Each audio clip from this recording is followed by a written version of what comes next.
A lesson. All the gentlemen at the new house left it together, and its ladies were once more abandoned to the society of nature, who said little to any of them. For though she recognized her grandchildren and did what she could for them, it was now time they should make some move towards acquaintance with her. A point comes when she must stand upon her dignity, for it is great. If you would hear her wonderful tales, or see her marvelous treasures, you must not trifle with her. You must not talk as if you could rummage her drawers and cabinets as you pleased. You must believe in her. You must reverence her, else, although she is everywhere about the house, you may not meet her from the beginning of one year to the end of another. To allude to any aspect of nature in the presence of the girls was to threaten to bore them, and I heartily confess to being bored myself with common talk about scenery.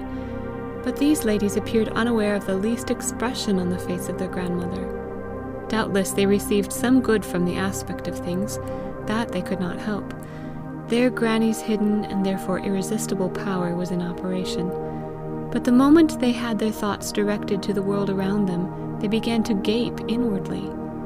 Even the trumpet and shawm of her winds, the stately march of her clouds, and the torrent rush of her waters, were to them poor facts, no vaguest embodiment of truths eternal. It was small wonder then that verse of any worth should be to them but sounding brass and clanging cymbals.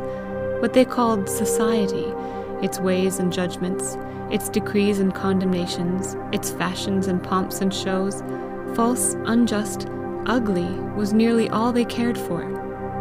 The truth of things, without care for which man or woman is the merest puppet, had hitherto been nothing to them. To talk of nature was sentimental. To talk of God was both irreverent and ill-bred. Wordsworth was an old woman, St. Paul an evangelical churchman. They saw no feature of any truth, but, like all unthinkers, wrapped the words of it in their own foolishness and then sneered at them. They were too much of ladies, however, to do it disagreeably. They only smiled at the foolish neighbor who believed things they were too sensible to believe.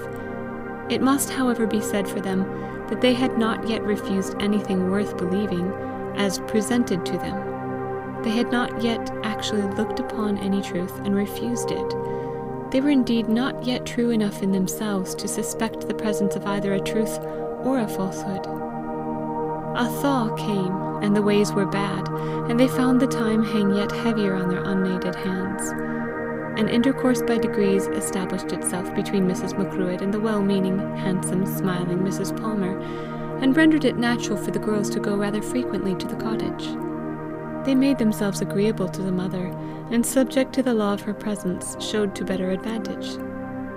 With their love of literature, it was natural also that the young men should at such times not only talk about books, but occasionally read for their entertainment from some favorite one. So that now, for the first time in their lives, the young ladies were brought under direct teaching of a worthy sort. They had had but a mockery of it at school and church, and a little light began to soak through their unseeking eyes.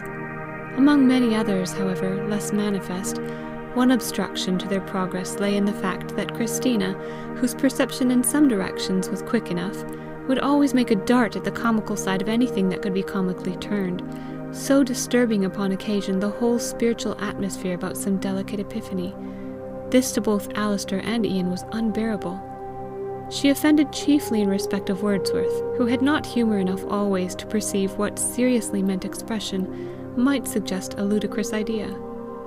One time, reading from the Excursion, Ian came to the verse, not to be found, I think, in later editions.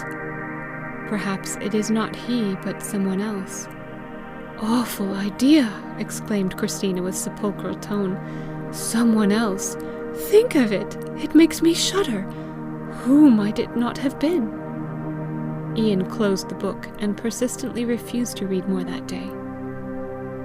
Another time he was reading, in illustration of something, Wordsworth's poem, "To a Skylark," the earlier of the two with that title, when he came to the unfortunate line, "Happy, happy liver." "Oh, I am glad to know that," cried Christina. "I always thought the poor lark must have a bad digestion, he was up so early." Ian refused to finish the poem, although Mercy begged hard. The next time they came, he proposed to read something in Miss Palmer's style, and taking up a volume of Hood, and avoiding both his serious and the best of his comic poems, turned to 2 or 3 of the worst he could find. After these he read a vulgar rhyme about an execution, pretending to be largely amused, making flat jokes of his own, and sometimes explaining elaborately where there was no occasion. "Ian," said his mother at length, "have you bid farewell to your senses?" "No, mother," he answered. "What I am doing is the merest consequence of the way you brought us up." "I don't understand that," she returned. "You always taught us to do the best we could for our visitors, so when I fail to interest them, I try to amuse them." "But you need not make a fool of yourself." "It is better to make a fool of myself than let Miss Palmer make a fool of a great man." "Mr. Ian," said Christina, "it is not of yourself, but of me you have been making a fool. I deserved it," she added, and burst into tears. "Miss Palmer," said Ian, "I will drop my foolishness, if you will drop your fun." "I will," answered Christina, and Ian read the poem beginning, "3 years she grew in sun and shower." Scoffing at what is beautiful is not necessarily a sign of evil. It may only indicate stupidity or undevelopment. The beauty is not perceived. But blame is often present in prolonged undevelopment. Surely no one habitually obeying his conscience would long be left without a visit from some shape of the beautiful.